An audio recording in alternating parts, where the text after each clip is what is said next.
Please please আর করবো বাবারে, তোর বাবাকে যদি আমি এখন স্ট্রেট গিয়ে কথা বলি, সে আমাকে একদম না বলে দিবে। এর চাইতে ভালো হয়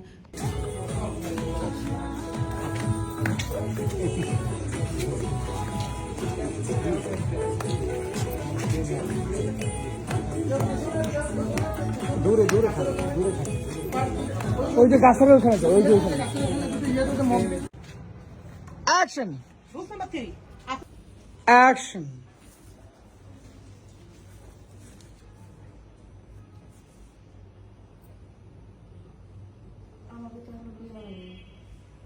আমাদের তো এখনো বিয়ে হয়নি।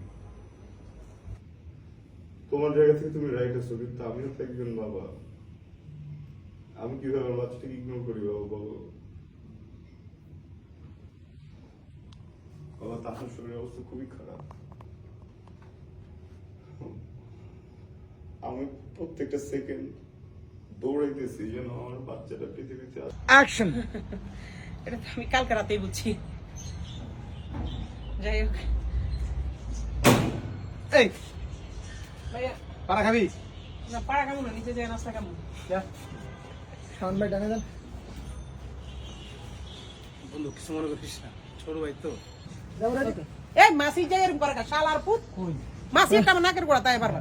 রোহন পর দরিয়া রামু। ওকে 3 2 1 0 0 এন্ড দাঁড়াও,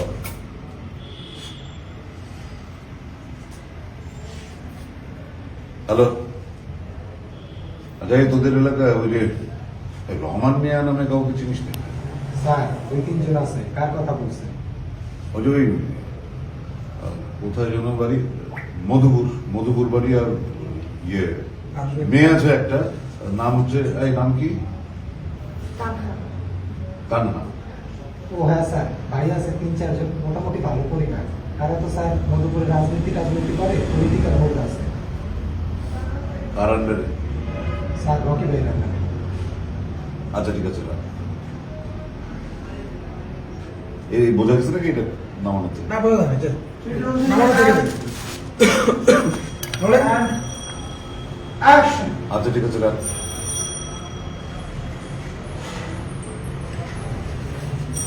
না আমি না বেশ কিছু কুকুর পাই, জিএসডি। এই কুকুরগুলোর জন্য নিয়মিত আমাকে পেডিগ্রি দিতে হয়। বিদেশি খাবার, বিদেশি কুকুরের বিদেশি খাবার। দেশি খাবার দিলে ওদের বদহজম নেই। তো ওই পেডিগ্রি কেনার পরে যে টাকাগুলো বাঁচে, সেগুলো দিয়ে আমি কিছু লোক পাই যারা আমার জন্য কাজ করে। ওই লোকগুলো আবার তাদের কাজ করানোর জন্য কিছু লোক পায়।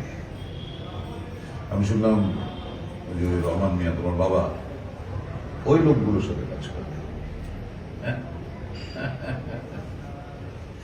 মাশাআল্লাহ, আমার ছেলের রুচি বোধ আছে। তুই মাশাআল্লাহ, আমার ছেলের রুচি বোধ আছে। হ্যাঁ, কিন্তু জানো তো আমার ছেলে কিন্তু চিল, সে উড়ে বেড়ায় আকাশে, অনেক উপরে। বাবা অনেক বেশি হয়ে যাচ্ছে। বড়দের মাঝখানে কথা বলা বেয়াদবি, তুই জানিস না? যেটা বলছিলাম, চিল কি করে জানো তো, ওই অনেক ওপর দিয়ে আকাশে ওড়ে, কিন্তু চোখ থাকে মাটি। তুই আমাকে না জানিয়ে একটা মেয়েকে বিয়ে করে বাসায় নিয়ে এসেছিস, এবং এত বড় সাহস তুই বাড়ির ভেতরে পালাচ্ছিস। হ্যাঁ, বেরিয়ে যা, বেরিয়ে যা, আউট আপ। তোমার বাবা অবশ্য অনেক দূরদর্শী, জানো তো, অনেক দূরদর্শী। মেয়েকে একদম জায়গা মতো বসিয়ে দিয়েছে। অবশ্য তাকে সম্মান করা উচিত। সে মেয়েকে বিয়ে দিয়ে পারিবারিক ব্যবসা দাঁড় করাবে, ভালো। অনেক বাবা তো মেয়েকে দিয়ে হোটেল ব্যবসা শুরু করে দেয়। সেদিক থেকে তোমার বাবা এটা করেন, মেয়েকে বিয়ে দিয়েছেন, ব্যবসা করতে। তুমি কখনো যেন তোমার বাবাকে অপমান করো না। অপমান করো এবার।